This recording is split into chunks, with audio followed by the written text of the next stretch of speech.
ராம ராம ராம ராம ராம ராம ராம ராம ராம ராம ராம ராம ராம ராம ராம் ராம ராம ராம ராம ராம ராம ராம் ராம ராம ராம ராம ராம ராம ராம். தட்ச பிரஜாபதி,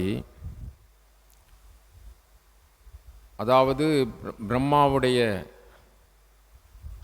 படைப்புக்காக பல பிரஜாபதிகள் வருவார்கள். அதில் தட்ச பிரஜாபதி முக்கியமான ஒருவர். அவருடைய மகளாக பார்வதி தேவி அவன் செய்த தவத்தால் தோன்றினாள். உரிய காலத்திலே பகவான் சிவபெருமான் அந்த சதி தேவியை தாட்சாயணி என்று பெயர் சொல்வார்கள். தக்கனு அந்த தட்சனுக்கு மகளாக பிறந்ததனால் அவளை திருமணம் செய்து கொண்டார்.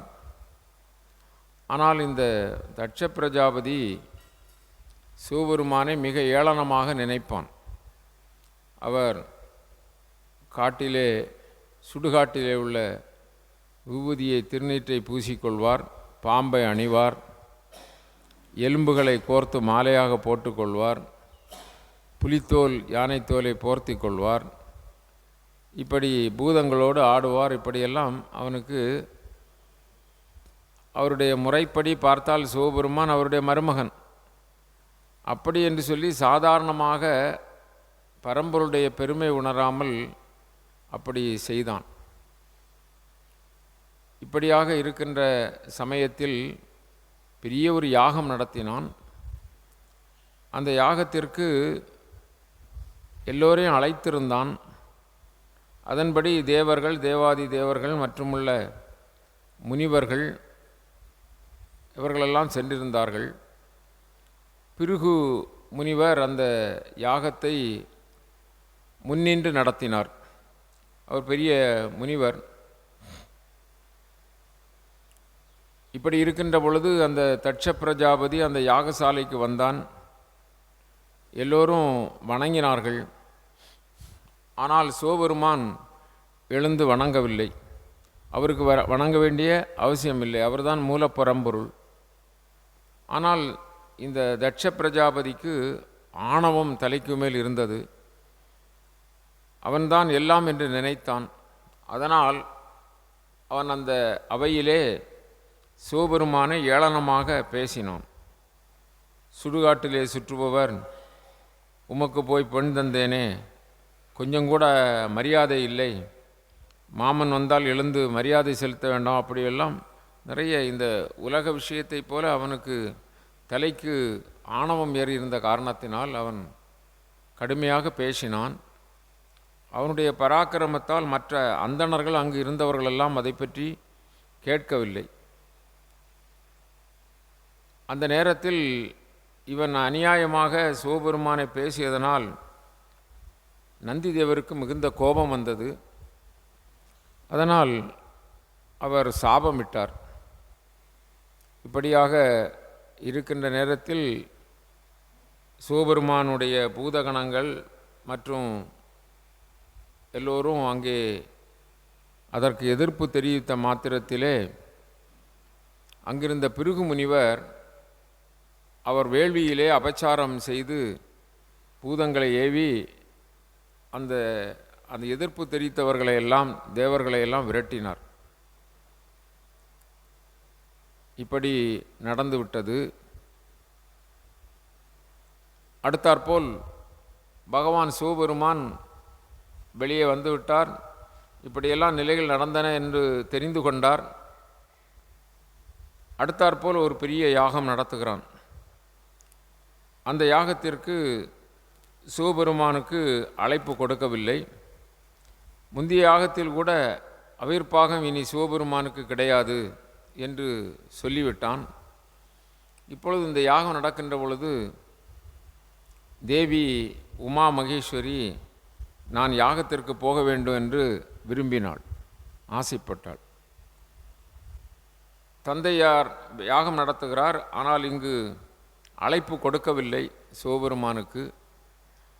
ஆனாலும் தந்தை வீட்டிற்கு அழைப்பு இல்லாமலும் போகலாம் அப்படி என்று நினைத்து மற்ற தேவர்களெல்லாம் விமானங்களிலே பொன் போன்று ஜொலிக்கக்கூடிய விமானங்களிலே போய் கொண்டிருக்கிறார்கள். அதையெல்லாம் பார்த்து நாம் போக வேண்டாமா என்று கேட்டாள்.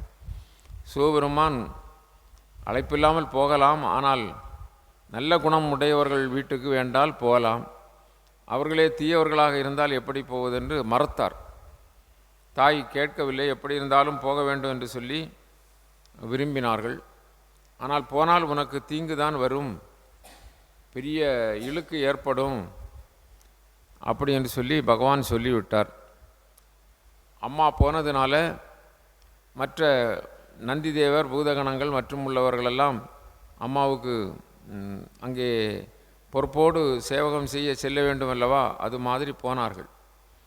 அம்மா பெரிய சீர்வரிசையெல்லாம் கொண்டு போகிறார்கள் யாகத்திற்கு. அங்கு போனால் அந்த தட்சன் மகளை மதிக்கவில்லை, வா என்று அழைக்கவில்லை. அவன் அழைக்காததனால் மற்றவர்கள் அவனை சார்ந்தவர்களெல்லாம் தேவி சென்றதை பெரிதாக நினைத்து கொள்ளவில்லை. ஆனால் அந்த தேவியினுடைய தாய் தட்சபிரதாபருடைய மனைவி, அவள் பெற்ற தாயல்லவா, அவள் அணைத்து கொண்டால் அவளோடு இருந்த பெண்கள் அனுசரணம் செய்து கொண்டார்கள். பிறகு அந்த தட்சன் அப்படி மூர்க்கனாக அந்த அவனுடைய ஆணவத்தின் உச்சத்திலே அவன் இருந்த நிலையை பார்த்து, அம்மா உலக நாயகி அல்லவா, முன்பு நடந்த யாகத்திலும் என்ன நடந்தது என்பதையெல்லாம் பூர்ணமாக அம்மாவும் அறிவாள். அது விதியின் வயப்பட்டு ஆணவத்தால் இருப்பவர்களுக்கு ஒரு அறிவு புகட்ட வேண்டும் என்பது தானே. அம்மா பார்த்தால் அந்த சபையிலே நடுவிலே வந்து அந்த தட்சனை பார்த்து, சிவபெருமானுக்கு அவிர்ப்பாகம் கொடுக்காமல் யாகம் நடத்துகிறாயா, சிவபெருமானை அவமதித்தாயா, நீ யார், சிவபெருமான் யார், அவருடைய அருளினாலே தானே நீ வாழ்ந்து கொண்டிருக்கிறாய், நீ ஒரு பிரஜாபதி என்று பட்டம் பெற்றதனால் எல்லாவற்றிற்கும் முதல்வனாக நீ இருக்கிறாயா, எப்படி பேசலாம் அப்படி என்று சொல்லி அம்மா கேட்கிறார்கள். அந்த நேரத்தில் அவர்களுக்கு கோபம் அதிகமாகிறது. இந்த தட்ச பிரஜாபதி அதற்கு மறுத்து பேசுகிறான்.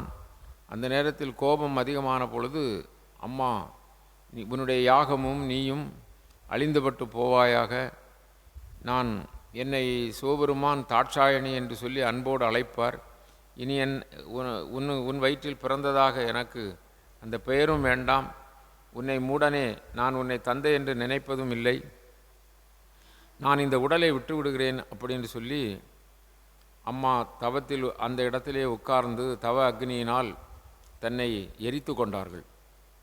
இந்த செய்தி எல்லா இடமும் பரவியது. அந்த அந்த அவர்களுக்கு துணையாக இருந்த தேவர்கள் மற்றும் பூதகணங்களெல்லாம் அந்த வேள்வி சாலையிலே அம்மாவுடைய உடல் இப்படி தகனமான உடனே எதிர்த்தார்கள். இந்த பிருகு முனிவர் அபச்சார வேள்வி செய்து அதை அவர்களையெல்லாம் விரட்டினார். இந்த செய்தி சிவலோகத்திற்கு தெரிகிறது. சிவலோகத்தில் பகவான் ரொம்ப என்ன நடக்கப் போகிறதுன்னு எல்லாம் தெரிந்தவர் அல்லவா, அணுவுக்குள் அணுவாக இருந்து எல்லாவற்றையும் கவனித்து கொண்டிருக்கிற பரம்பொருள் அல்லவா. அவர் நடந்த விவரத்தை அறிந்தவுடனே நாரதர் வந்து முன்கூட்டியே சொல்லுகிறார். கோபத்தோடு அவர் சடாமுடியிலிருந்து ஒரு சடைமுடியை எடுத்து பூமியிலே ஓங்கி அடிக்கிறார். உடனே அங்கிருந்து வீரபத்ரன் என்று சொல்லுகின்ற ஒரு மாவீரர் சிவபெருமானுடைய அம்சமாக தோன்றினார்.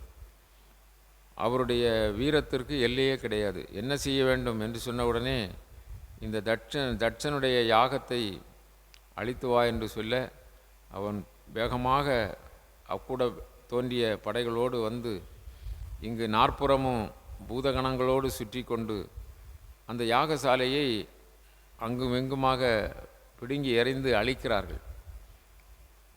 அந்த பிருகு என்பவர் வேள்வியிலே அபச்சார பூதங்களை ஏற்படுத்தியவருடைய மீசையை அறுக்கிறார்கள். தக்கனுடைய தலையை வெட்டுகிறார் வீரபத்திரர். ஆனால் அவன் பெரிய வரப்பிரசாதசாலியாக இருப்பதனால் அவன் இறக்கவில்லை. அதன் பிறகு வீரபத்திரர் என்ன காரணம் என்று உணர்ந்து வேள்வியிலேயே யாகப்பசுவை வெட்டுவது போல வெட்டினார். அவன் தலை இழந்தான். அதன் பிறகு யாரெல்லாம் அந்த வேள்வி சாலையில் இருந்து சிவபெருமானை ஏளனமாக பேசினார்களோ, அந்த தட்ச பிரஜாபதி பேசுகின்ற பொழுது சிரித்தார்களோ, இப்படி முணுமுணுத்தார்களோ, நல்லது நல்லது என்றெல்லாம் நினைப்பார்களோ, அவர்களுக்கெல்லாம் வீரபத்திரர் தண்டனை கொடுத்தார். எல்லாருக்கும் சிரித்தவர்களுக்கு பல்லை உடைத்தார், கேட்டுக்கொண்டிருந்தவர்களுக்கு காதை அறுத்தார். இப்படி எல்லாம் செய்து அட்டூழியம், அதாவது அட்டூழியம் என்று சொன்னால் அத்தனையும் அழித்து விட்டார். அது மாதிரி அந்த பிருகுவுடைய மீசையும் வெட்டி விட்டார்கள். என்ன மீசை வெட்டுப்பட்டால் என்ன, அதுக்கு அர்த்தம் அவரை அவமதித்ததுக்கு அடையாளம். அப்படியெல்லாம் செய்துவிட்டு வந்தார்கள். அப்பொழுதுதான் பிரம்மா முதலியவர்கள் தட்சன் செய்தது பெரிய அபச்சாரமான செயல், தாட்சாயணி அதாவது சதிதேவி இப்பொழுது உடலை விட்டிருக்கிறார்கள். ஆகவே இன்னும் என்ன நிகழப்போகிறது என்று தெரியாது. உலகமே அழிந்து போகும், நாமெல்லாம் இருக்க முடியாது.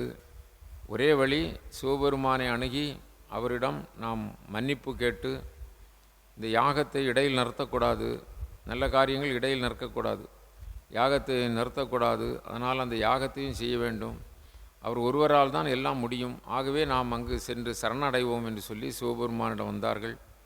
சிவபெருமானிடம் வந்து முறையாக இந்த விவரங்களை எல்லாம் சொல்லி, நீங்கள் தான் மன்னிக்க வேண்டும், தவறாக செய்த குற்றத்தை நீங்கள் பொறுக்க வேண்டும், மீண்டும் மீண்டும் உங்களை வேண்டுகிறோம், நீங்கள் நினைத்தால்தான் காரியங்கள் நடக்க முடியும், அல்லது உலகமே அழிந்து போகும், நீங்களோ சர்வேஸ்வரன், அணுவுக்குள் அணுவாக இருப்பவர், ஆணவத்தினால் தக்கன் இப்படி செய்துவிட்டான், அப்படியெல்லாம் மன்றாடினார்கள்.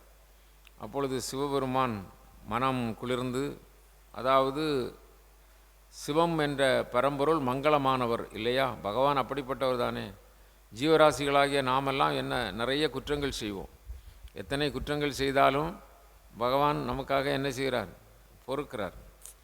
இப்பொழுது பெரிய ஆலயங்களில் கூட நாம் பார்த்தோம் என்று சொன்னால், ஆலயங்களிலே ரொம்ப பவித்திரமான அந்த இடத்தில் கூட அங்கு பூஜை செய்பவர்கள் பல குற்றங்கள் செய்வார்கள், வழிபட போகிறவர்கள் பல குற்றங்கள் செய்வார்கள். ஆனால் அந்தந்த இடத்திலே அவர் தட்டி கேட்குறாரா, ஏண்டா இப்படி செய்தா என்று சொல்கிறாரா, இல்லையா? எதுவும் சொல்வதில்லை. வேண்டாத காரியம் எது செய்தாலும், அது வேண்டிய காரியம் செய்தாலும் அவர் என்ன செய்கிறார், வேண்டாத காரியத்தை பொறுத்து கொள்வார், வேண்டிய காரியத்திற்கு உபகாரம் செய்வார் இல்லையா, வேண்டியதை கொடுப்பார். அப்படி பகவான் எல்லாவற்றிற்கும் ஆதாரமாக இருக்கிறார். ஆகவே சிவபெருமான் அவர்களுக்கு மன்னிப்பு கொடுத்தார். அது மாதிரி மீண்டும் சென்று அந்த தட்ச பிரஜாபதிக்கு ஒரு ஆட்டு தலையை பொருத்தினார்கள். அவனுடைய தலையை கொடுக்காமல், ஏனென்றால் ஆணவம் உடையவன் அல்லவா, அவனுக்கு ஒரு ஆட்டு தலையை பொருத்தினார்கள். அந்த எலும்பு முறிந்தவர்கள், கைகால அடிபட்டவர்கள், மீசையற்றவர், அந்த பிருகுவுக்கு ஆட்டு மீசை கொடுத்தார்கள். என்ன ஆட்டுத்தாடியே மீசையாக வைத்தார். ஆட்டு மீசைன்னா ஆட்டுக்கு மீசை கிடையாது, தாடி உண்டு, அந்த தாடியை மீசையாக்கினார்கள்.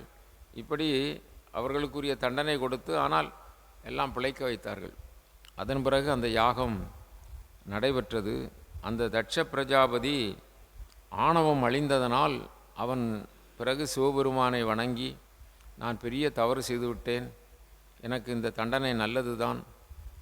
அது எதற்காக இங்கு ஸ்ரீமகா பாகவதத்திலே நமக்கு இது மாதிரி நிலைகளை, இது மாதிரி வரலாறுகளை நமக்கு காட்டுகிறார்கள் என்றால், சரிதங்களை காட்டுகிறார்கள் என்று சொன்னால், ஆணவப்படுகிறவர்கள் அழிவார்கள்.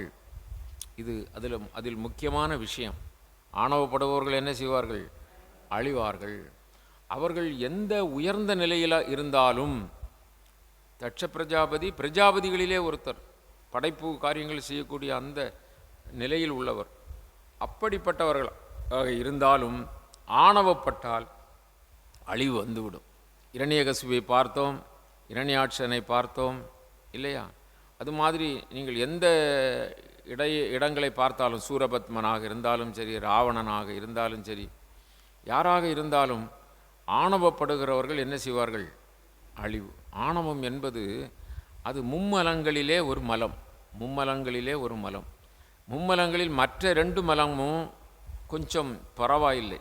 அதாவது ஆணவம், கன்மம், மாயை, இந்த 3 தான் மும்மலம். மலம் என்றால் அழுக்கு. என்ன, இந்த 3 அழுக்குகளில் மிக உன்னதமாக இருப்பது ஆணவம். ஆணவம் வந்ததென்றால் மற்ற 2ம் அதோடு சேர்ந்து கொள்ளும். இந்த ஆணவ மலம் அழிவை கொடுக்கும். அது என்றைக்கும் நமக்கு பெருமையை தராது. ஒவ்வொரு உயிர்களும் இந்த ஆணவத்தை ஒட்டித்தான் இந்த உலகத்திலே வாழ்ந்து கொண்டிருக்கிறது. அது முக்கியம், அதை கவனிக்க வேண்டும். கொஞ்சம் நான் என்ற ஒரு அகங்காரம் அப்படி எல்லா பேருக்கும் இருக்கும். ஆனால் அந்த ஆணவம் மெலிந்து மெலிந்து மெலிந்து மெலிந்து நலிந்து இல்லாமல் போய்விட்டது என்று சொன்னால் அது பூரணமான ஒரு தங்கமாக மாறிவிடும். அந்த ஆணவம் இருந்தால் பவுனாக இருக்கும் இல்லையா?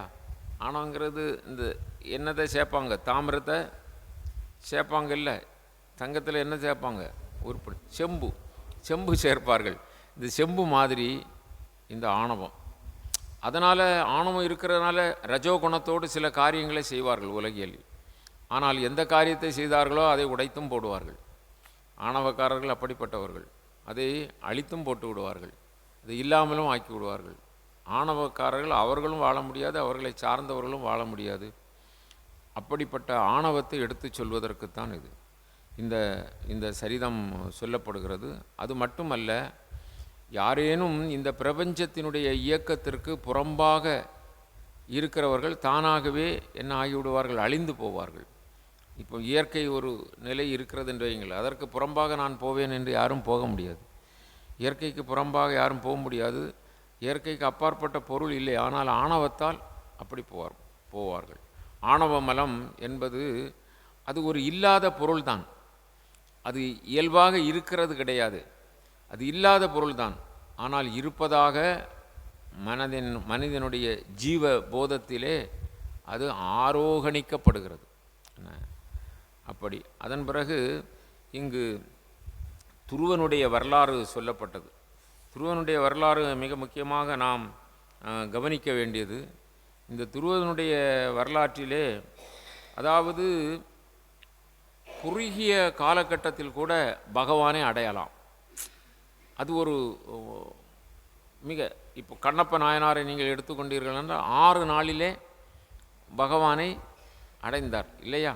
அது மாதிரி குறுகிய நாள், குறுகிய நேரம், இன்று வருமோ நாளைக்கே வருமோ அல்லது மற்றென்று வருமோ அப்படி சொல்வார்கள்.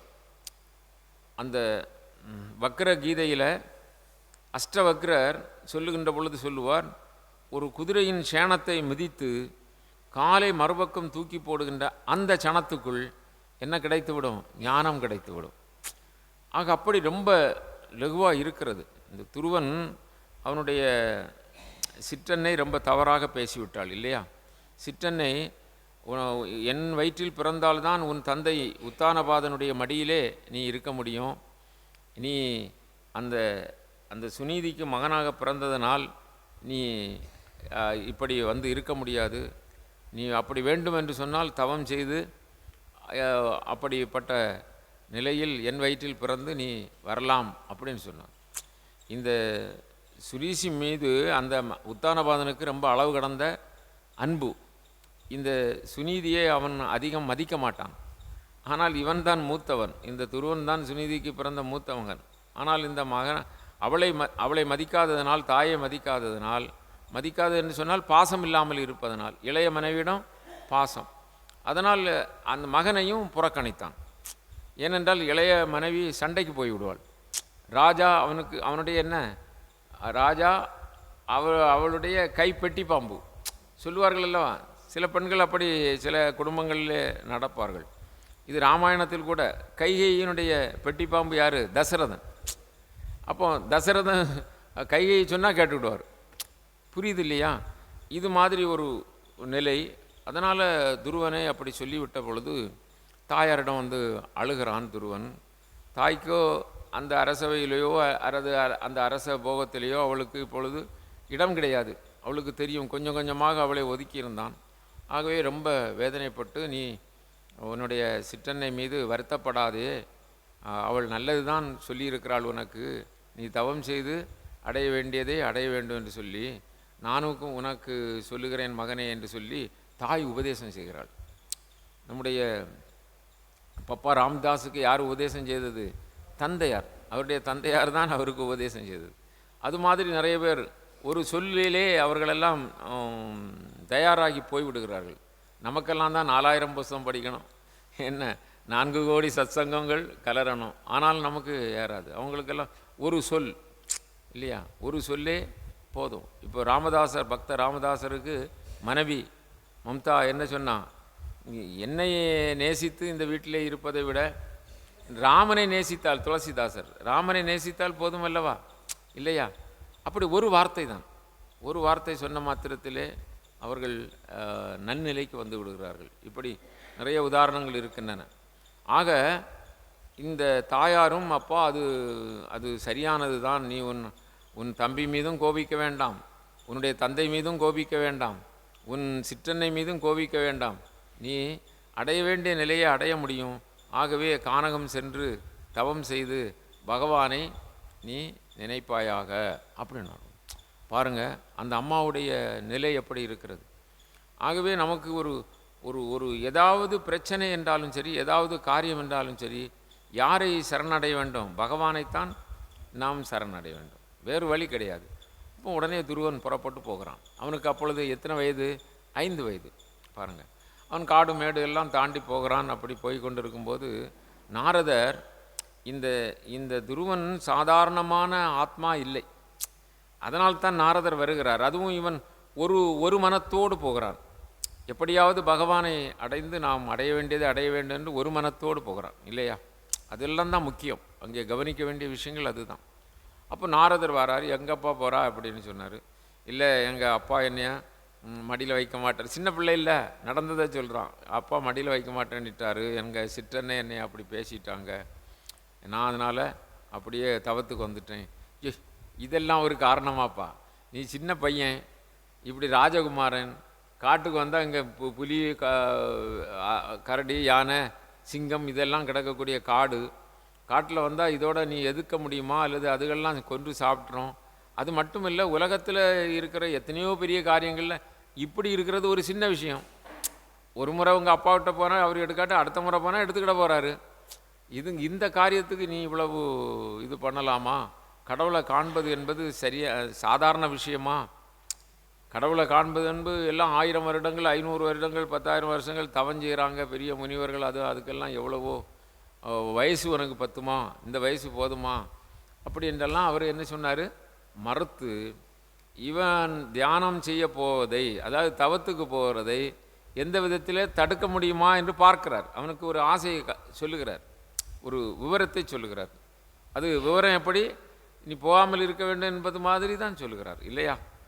ஆனால் இந்த துருவனுக்கு ஒரு உடும்பு பிடி.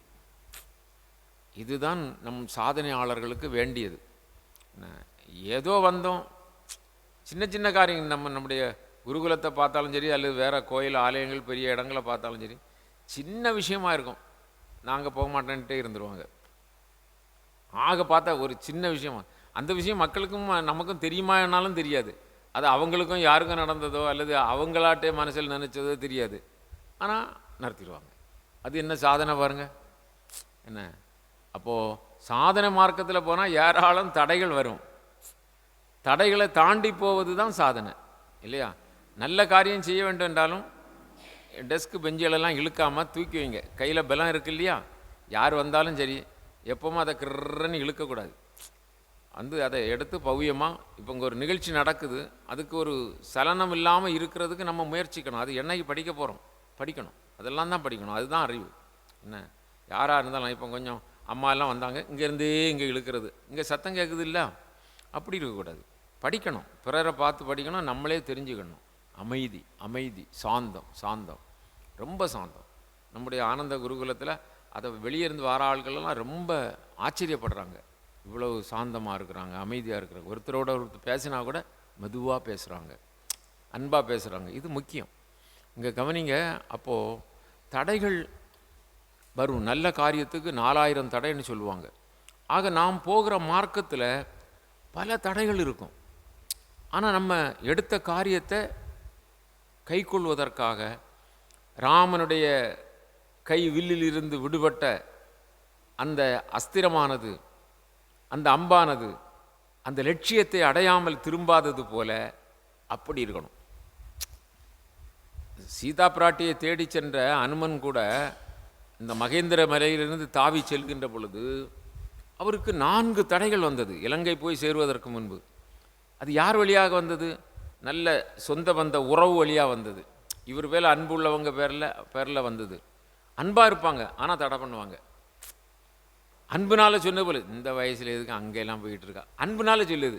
நீயும் மருந்து மாத்திரையமாக தானே இருக்கா, அங்கே எதுக்கு போகணும் இல்லையா? பிள்ளைகளோ கணவனோ சொல்கிறாங்கன்னா எதனால சொல்கிறாங்க? அன்பு தான். ஆனால் நல்ல காரியத்துக்கு அது தடை. இது மாதிரி அமையும் நல்ல காரியத்தில். என்ன, அந்த சுரசையாக இருக்கட்டும், அந்த அந்த மைனாக மலையாக இருக்கட்டும், இவங்கெல்லாம் அந்த ராம காரியத்தில் போகிற ஆஞ்சநேயருக்கு தடையாக இருந்தது.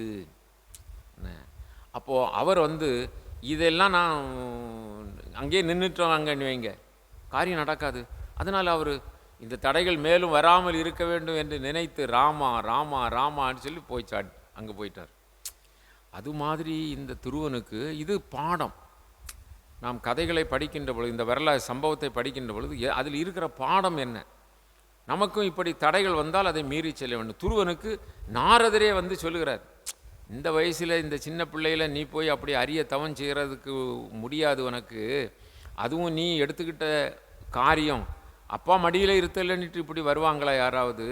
அது மட்டும் இல்லை, அதனால் அது அந்த தவத்தை செய்வதற்கான வயசும் உனக்கு பத்தாது. எனவே நீ உன்னுடைய நகரத்துக்கு போ, கொஞ்சம் பெரியவனாக வளர்ந்து வந்த பிறகு அப்படியே உனக்கு ஆசை இருக்கணும்னா திரும்பி வா அப்படி சொன்னார். ஆனால் அவர் அந்த துருவன் சொல்கிறார், நான் சத்திரிய குலத்தில் பிறந்தவன், எடுத்த காரியத்தை மேற்கொள்ளாமல் விடமாட்டேன், நான் எப்படியும் அந்த தவத்தை செய்வேன். உடனே நாரதர் ஒரு கண் தொடர்பு, எப்படி இவன் மசங்கரானான்னு பார்க்கறதுக்கு தானே செய்தார். இப்போ அவர் அப்படி என்றால் நீ மதுவனம் போ, இதற்கு அப்பால் என்ன இருக்கிறது, மதுவனம் போ, அங்கே சென்று நான் உனக்கு ஒரு ரகசியத்தை தருகிறேன், ஒரு மந்திரம் தருகிறேன். அந்த மந்திரத்தை ஓம் நமோ வாசுதேவாய அப்படிங்கிற மந்திரத்தை நீ ஏற்றுக்கொள் அப்படின்னோன்னு அவன் செவியில். இதுதான் மந்திர தீட்சை. யார் கொடுக்குறா? நாரதர் கொடுக்குறார்.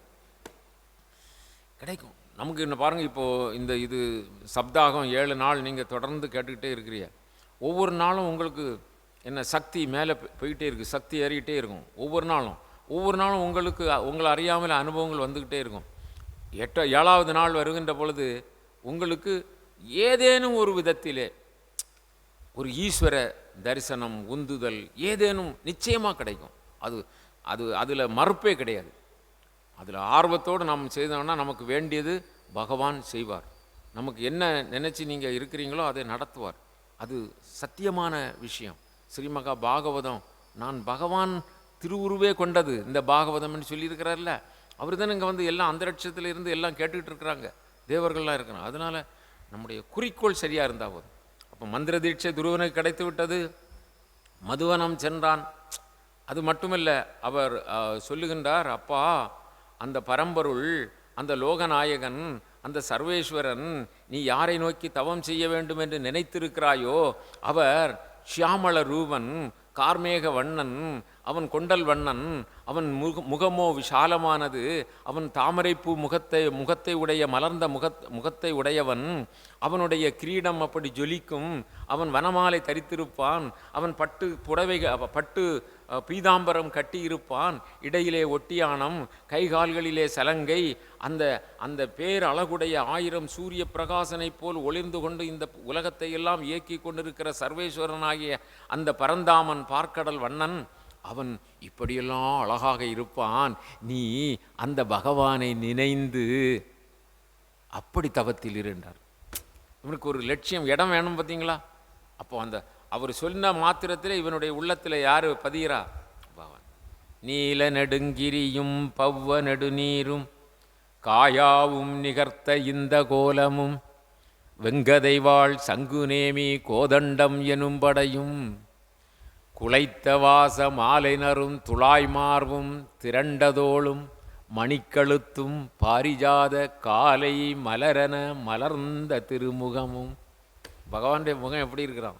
பாரிஜாத மலர், காலையில் அந்த புது மலர் என்ன, அந்த மது ஊறுகின்ற புது மலர் அவ்வளவு சிறப்பாக இருக்கிறதாம். பாரிஜாத காலை மலரன மலர்ந்த திருமுகமும் ஜோதி கதிர்முடியும். அவருடைய கதிர்முடி எப்படி இருக்கு? திரண்டதோளும் மணிக்கழுத்தும். இங்கே சொல்கிறார் அவர், நாரதர் சொன்னார், கழுத்து இப்படி இருக்கும், காது இப்படி இருக்கும், கன்னம் இப்படி இருக்கும், அவர் சிரிச்சா இப்படி குழி விழும், கண்கள் இப்படி இருக்கும் சொல்கிறார் இல்லையா? திரண்டதோளும் மணிக்கழுத்தும் செவ்விதழும். வாயில் லிப்ஸ் ஒன்றும் போடாண்டா, என்ன அது என்ன லிப்ஸ்டிக்கா, அது ஒன்றும் போடாண்டா, என்ன அப்படி இருக்கும். மணிக்கழுத்தும் பாரிஜாத காலை மலரன மலர்ந்த திருமுகமும் ஜோதி கதிர்முடியும் இம்மையிலே கண்ணுற்றேன். நாரதர் சொன்ன மாத்திரத்தில் அப்படி அப்படி அப்சர்வ் ஆகுது. ஒரு இங்கே உரியக்கூடிய அந்த சாக் பீஸ் இருக்குல்ல, அப்படி பேசினா உரியக்கூடிய மைக் இருக்குல்ல, அது மாதிரி அப்படி இருக்கணும். அப்போ என்ன இருக்கணும்? அது பழுத்து அதுக்காண்டி தாகத்தோடு இருக்கணும். இரும்பை கொல்லன் பட்டறையில் சிவப்பு ஆகும்படியாக பழுக்க வச்சுருப்பான். அதில் ஒரு சொட்டு தண்ணி விழுந்தால் என்ன செய்யும் சொல்லுங்க பலமா? டக்குன்னு உறிஞ்சிடும், அப்படிதானா? அது மாதிரி பகவத் காரியத்தை உரியணும். அது மாதிரி நம்ம உள்ளம் தயாராக இருக்கணும். புரியுது இல்லையா? அப்போந்தான் நமக்கு வெற்றி. என்ன அப்போ நம்ம உள்ளம் எப்படி இருக்கணும்? அந்த தெருவில் இருக்கக்கூடிய அந்த அது என்ன நிறைய குப்பைகள் நிறைந்திருக்க தொட்டியை போல் இருக்கக்கூடாது. தொட்டியை போல் இருந்தால் நமக்கு டக்குன்னு ஒரு பூவை கொண்டு நிறைய மலர்களை கொண்டு அதில் போட்டு வராங்க. நீங்கள் இங்கே உள்ள என்ன இருக்குது? நிறைஞ்சி அழுக்கு இருக்குது. எல்லா சாக்கடைகளும் அந்த தெருக்குப்பையெல்லாம் அதில் நிறைஞ்சிருக்கு. அதுக்கு மேலே போட்டால் பிரயோஜனம் உண்டா? அது எம்டியாக காலியாக சுத்தமாக அழகாக இருந்தேன்னா இந்த பூக்களை கொண்டு போட்டால் டப்புக்குன்னு எடுத்துக்கணும், வாங்கிவிடும் இல்லை? அது மாதிரி இங்கே துருவனுக்கு அவர் நாரதர் சொன்ன அந்த இதாக போனா அப்படியே உட்கார்ந்தான். அங்கே உள்ள தீர்த்தத்தில் குளித்தான். அவர் சொல்லியிருந்தார், 3 நேரம் குழி தவஞ்சை அப்படி. நாளுக்கு நாள் எப்பொழுது நாம் தயாராகி விட்டோமோ அப்பொழுதே பகவான் நம் கூட இருந்து நம்ம காரியங்களுக்கெல்லாம் ஒத்துழைப்பார். நீங்கள் ஒரு நேரம் தான் நான் நம்ம சாப்பிடுவேன் அப்படின்னு நினச்சாங்கன்னா ஒரு நேரம் சாப்பிட்டா போதும்னே ஆக்கிடுவார். உங்கள் உடம்பெல்லாம் என்ன ஆயிரும்? சரியாயிரும். நான் 3 நாள் விரதம் இருப்பேன், இருக்கலாம். 6 நாள் சஷ்டி விரதம் இருப்பேன், இருக்கலாம். புரியுது இல்லையா? நீங்கள் எதை மனதிலே திடமாக கொள்கிறீர்களோ அதுக்கு பகவான் எல்லா உபகாரங்களையும் செய்வார். அதனால் 3 நாள் காய்கனிகளை சாப்பிட்டான், ஒரு 9 நாளைக்கு ஒரு முறை தண்ணீரை குடித்தான், அதுக்கும் பிறகு 15 நாளைக்கு ஒரு முறை இப்படி சருகுகளை எல்லாம் சாப்பிட்டான், அதுக்கும் பிறகு காற்றையே புசித்தான் இல்லையா? இதுக்கெல்லாம் உதவி செய்கிறது யார்? பகவான். இதை மட்டும் மறந்துடக்கூடாது, இதை மறக்கவே கூடாது. நாம் எந்த வழியிலெல்லாம் போகிறோமோ அந்த வழிகளெல்லாம் அந்த பரமபுருஷன் நம்முடைய ஆன்ம லாபத்திற்காக எதெது தேவையோ பக்தனுக்கு, எதெது தேவையோ சாதகனுக்கு, எதெது வேண்டுமோ அதையெல்லாம் கொடுத்து கொடுத்து கொடுத்து தான் வளர்ப்பான். அந்த ராவணன் தலையை வெட்டி போட்டான், தலை வளரும். ஏன்? அவன் தவம். புரியுது இல்லையா? அப்போ அவனுக்கு என்ன செய்வார்? உதவி தான் செய்வார். அவனுடைய அந்த உறுதியான அந்த நிலை வந்து விட்டதென்றால் எல்லாம். அது மாதிரி தவம் இருந்தான் பகவான். இவருடைய தவத்தில் உலகத்தில் இருக்க திக்பாலர்கள் மற்றும் உள்ள தேவர்கள் எல்லா பேருக்கும் துருவனுடைய தவம் போய் ஒருத்தர் பூலோகத்தில் தவம் செய்தால் அங்கே தேவர்கள்லாம் இருக்க முடியாது, பெரியவங்கள்லாம் இருக்க முடியாது. ஏனென்று சொன்னால் இவர்களுடைய தவம் அவர்களையெல்லாம் போய் அண்டும். அப்போ உடனே அதுக்கு நிவாரணம் கொடுக்கணும். யார்கிட்ட போய் சொல்கிறது? நாராயண பரம்பல்கிட்ட போய், இப்படி எங்களுக்கெல்லாம் இருக்க முடியல, எல்லாம் வெம்மையாக இருக்குது, என்ன காரணம்னு தெரியல, ஒரு நாள் இல்லாதது மாதிரி இருக்குது, எங்கோ ஒன்று நடக்குது, நீங்கள் போய். அவர் பார்க்குறாரு, துருவன் அங்கே தவம் செய்துகிறான். அந்த தவா அக்னி நம்ம குருகுலத்தில் வந்திருந்து தவத்தில் இருந்தீங்களாம் தவா அக்னி பெருகும். என்ன இங்கே கைகளுக்கு முந்தைய நான் போயிட்டு வரட்டாயா, நான் போயிட்டு வரட்டாயா இல்லையா? அப்போ எங்கள் தவா அக்னி வந்து 2 மணி நேரம் 3 நேரம்னு இங்கே யாரும் இருக்க மாட்டாங்க, பாடிக்கிட்டு இருப்பாங்க அல்லது இருப்பாங்க, உட்காந்துட வேண்டியதானே. நேற்று ஒரு அம்மா சாமி கும்பிட்டாங்க, ரொம்ப நேரம் முட்டு போட்டு சாமி கும்பிட்டாங்க. பார்த்தேன், இந்த பக்கம் உள்ளே வரக்கூடாது, அந்தால போயிட்டேன். ஏன்னா அவங்க தவஞ்சிக்கிட்டோம். சரிதானா? அதுக்கெல்லாம் தான் தயாராகணும். தவம் இல்லாத வாழ்க்கை அவமான வாழ்க்கை. என்ன, அவமே மேலிடுகின்ற வாழ்க்கை. தவம் தவம் தவம். காலையில் சாயங்காலம் மத்தியானம் சுதந்திரம், அதுதான் அமைதி, ரொம்ப அமைதி. வந்து இருக்க வேண்டியது அந்த பகவான்கிட்ட. நாராயணா நாராயணா, யோகிராம் சுரத்குமார், யோகிராம் சுரத்குமார், யோகிராம் சுரத்குமார். அப்படியே உள்ளே போய் கண்ணீர் சொட்டண்ணி விழ, பகவானே எனக்கு இந்த வேதனையா கஷ்டமா அடுத்த நிமிடத்தில் என்ன ஆகும்? நிவாரணம். எனக்கு அல்லது உன்னுடைய ஞானத்தை தா, சக்தியை தா, ஆற்றலை தா, நான் வந்து என்ன தெய்வீக தன்மை அடையணும், கேளுங்க தருவார். அதனால் அந்த நாராயண பரம்பொருள் வந்துட்டார். யாருக்கு முன்னே வந்துட்டார்? துருவனின் முன்ன. துருவன் ஒற்ற காலில் அப்படி தவஞ்சுக்கிட்டே இருக்கிறான். பார்த்தாரு. இப்போ அவனுக்கு தெரிஞ்சுக்கிட்டே இருக்கு பகவானை. எப்படி தெரியுது? உள்ள குகையில் தெரியுது. நாரதர் சொன்னபடி உள்ள குகையில் அவன் பார்த்துட்டே இருக்கிறான். இப்போ துருவா அப்படின்னு வெளியே நின்று கூப்பிட்டாரு. கண்ணை திறந்தான். ஓ, எந்த பொருளை உள்ளே பார்த்தோமோ அந்த பொருள் சாட்சாத் அப்படி வந்து நிற்குது. அவனுக்கு நாய் அளவில்லை. அவன் ரொம்ப சிறு பையன் இல்லையா? அவனுக்கு என்ன கேட்கணும் ஏது கேட்கணும் ஒன்றும் தெரியல. அப்படியே பார்த்தவொன்னே நிற்கிறான். பகவான் அருள் புரியாமல் இருப்பாரா? இல்லையா? படிக்க முடியல, ஒருக்கா படிக்கணும்னு ஆசை இருந்தால் படிக்க வைப்பார் பகவான். சரிதானே? நமக்கு ஆசை இருந்தால் அது நிறைவேறும். என்ன அப்போது கையில் என்ன இருக்கும்? பாஞ்சசன்யம் என்று சொல்லக்கூடிய சங்கு, பலமாக சொல்லுங்கள், பாஞ்சசன்யம். அப்படி அந்த சங்கை எடுத்து அப்படி தொட்டார் கன்னத்தில், திருவன் கன்னத்தில். உடனே அவனுக்கு எல்லா ஞானமும் எல்லா காரியங்களும் கிடைக்குது. பேசக்கூடிய சக்தி வருது, ஆற்றல் வருது, கேட்கக்கூடியதை கேட்குறான். அப்போது அந்த நாராயண பரம்பொருளை நினைந்து, நாராயண பரம்பொருளை அப்பா நீ சர்வலோக நாயகர் அப்படியெல்லாம் ஏற்றி போற்றி திருவனுடைய அந்த பிரார்த்தனை சொல்கிறார். அப்போ பகவான் எல்லாம் கேட்டு மகிழ்ந்து சொல்லுவார், அப்பா துருவா, உனக்கு பதவியை தருகிறேன். மற்ற நட்சத்திரங்களெல்லாம் உன்னை வலம் வந்து சுற்றி போகக்கூடிய துருவ இடம், மேலான இடம். அது மட்டுமல்ல, துருவ பதவியை உனக்கு, அந்த பதவி, அதாவது குண்டலினி முதலிய அந்த சக்தி இருக்கிறதல்லவா, அதாவது விசுத்தி வரை வந்து கிளை கிளை இறங்கும். விசுத்திக்கு மேலே வந்தது என்று சொன்னால் பிறகு நாம் நினைத்தால் தான் இறங்கும், அல்லாவிட்டால் மேலே இருக்கும். இறக்கணும்னா அதுக்கு முயற்சி செய்து தான் இறக்கணும், ஆனால் திரும்ப வரும். அது மாதிரி துருவ பதவி மற்ற சொர்க்கலோகங்களில் போகிறவங்கெல்லாம் என்ன செய்வாங்க? புண்ணியம் தீர்ந்த உடனே இறங்கிடுவாங்க, பூலோக வாழ்க்கைக்கு பின்னும் வந்துடுவாங்க. ஆனால் இந்த துருவ பதவி அந்த இடத்துக்கு போனால் திரும்பி வரமாட்டாங்க, அங்கேயே இருக்கலாம். அப்போ எண்ணிறந்த காலம், கல்ப காலங்கள் அங்கேயே இருக்கலாம். அது மாதிரி தந்தேன். அவனுக்கு ஒரு சின்ன அபிலாட்சை இருந்து பாருங்க மனசில். அதான் கேட்டதை கேட்டவர்க்கு கேட்டவண்ணம் கீர்த்தியுடன் கொடுக்கின்ற பரம்பொருள் நம்பெருமான், இல்லையா? யோகிராம் சுரத்குமார் நாராயண பரம்பொருள். சரிதானா? வேண்டியதை வேண்டியவர்க்கு வேண்டிய வண்ணம் கொடுக்கின்ற விழுப்பொருள் அந்த நாராயணன் சர்வேஸ்வரன், இல்லையா? இப்போ துருவனுடைய உள்ளத்தில் தந்தை இப்படி நம்மை கொஞ்சம் அவமரியாதை செய்தார், தந்தையின் பீடத்தில் பெரிய ஆளாக இருக்கணும், என்ன அது மாதிரி நமக்கு அப்படிங்கிற வாஞ்சையில் தானே வந்தது.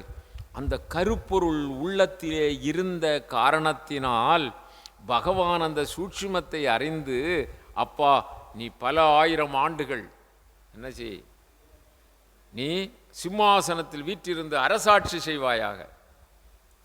உன் தந்தையின் பிறகு உனக்கு பட்டம் சூட்டிய பிறகு, அதில் இந்த வருடங்கள் இங்கே சொல்லப்பட்டிருக்கிறது, அந்த வருட காலம் நீ ஆட்சி செய்வாயாக. உன் அண்ணன், உன் தம்பி, அவன் யட்சர்களால் கொல்லப்பட்டு விடுவான், உன் சிற்றன்னை இறந்து போவாள், நீ இந்த கம்பீரமாக இந்த உலகத்தை ஆழ்வாயாக அப்படி என்று சொல்லி வரங்கொடுத்து, அதன் பிறகு நல்வாழ்வு வாழ்ந்து வையத்துள் வாழ்வாங்கு வாழ்பவர் வானுரையும் தெய்வத்துள் வைக்கப்படும் நல்வாழ்வு வாழ்ந்து நீ துருவ பதவியை அடைந்து எம்மிடம் வருவாயாக அப்படி என்று சொல்லி வைகுந்தத்திலும் ஒரு இடம் போட்டு வச்சிட்டார் பகவான்.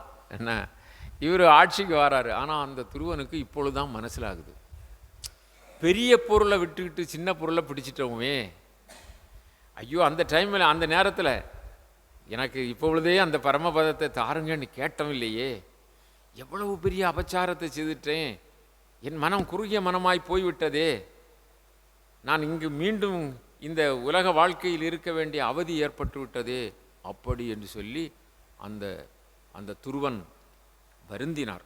என்ன உண்மையை சொல்லப்போனால், அதனால்தான் நாம் பகவானிடம் போய் வேண்டுகின்ற பொழுது ஒரு சின்ன காய்ச்சலுக்கு மருந்து தாருங்கன்னு கேட்கக்கூடாது. அது இங்கே சொல்லப்பட்டிருக்கிறது. என்ன சொல்லுகிறாருன்னா, பெரிய வள்ளல், கொடை வள்ளல், பொன்னும் பொருளும் நவரத்தினங்களும் வாரி கொடுக்குறான். அவன்கிட்ட போய் கொஞ்சம் உமி கலந்த நொய்யரிசியை தாருங்க அப்படின்னு கேட்கலாமா? கேட்கக்கூடாது இல்லையா? பெரிய பொருள் கேட்கணும். அது மாதிரி பகவான்கிட்ட நமக்கு முக்தியை தா, விடுதலையை தா, பிறவி பெருங்கடலிருந்து என்னை விடுதலை பண்ணு, உன்னோடு இருக்கணும், ஒன்று என்ன பரம்பொருளே எனக்கு ஆன்ம பூரணத்தை கொடு, அப்படி தான் கேட்கணும். அப்படியெல்லாம் நாம் கேட்டு பகவானிடம் வேண்டணும். இந்த திருவனுடைய வரலாறு நமக்கு அதை வெளிவாக சொல்லுகிறது. அதன் பிறகு அப்படி பகவான் கொடுத்த அருளினாலே பல்லாயிரம் ஆண்டுகள் இந்த பூவுலகத்திலே துருவன் பெரிய ஆட்சி செய்தார். ஆட்சி செய்து நிறைவான வாழ்க்கை வாழ்ந்தார். பிள்ளை பேர் கிடைத்தது. அது மாதிரி எல்லாம் செய்து அதன் பிறகு பகவானுடைய திருவடி நிழலை அடைந்து வைகுந்தம் சென்றார். பிறகு துருவனாக இப்பொழுதும் இருந்து கொண்டிருக்கிறார். அப்படி பக்தர்களுக்கு எது வேண்டுமோ அது கிடைக்கும். நமக்கும் பகவான் எல்லாம் வல்ல சத்குருநாதர் இந்த சப்தாக நிகழ்விலே நாம் வேண்டியதை பெற்று நாம் பெருமை அடைவோம். பகவான் நம்மோடு இருந்து நம்முடைய பக்தியை வளர்த்தால் போதும், நமக்கும் பகவானுக்குள்ள அன்பு வளர்ந்தால் போதும், அதிலிருந்து பிடித்து கொள்ளலாம். ஒரு வைராக்கியமும் ஒரு பக்தியும். என்னது? வைராக்கியம், ஞானம், இந்த மூன்றையும் பகவான் தந்து நம்மை கடைத்தேற்றட்டும். அதற்கு எல்லாம் வல்ல சத்குருநாதர் யோகிராம் சுரத்குமார் அருள் புரிவார் என கூறி இந்த நிகழ்வை நிறைவு செய்வோம். சத்குருநாத மகாராஜுக்கு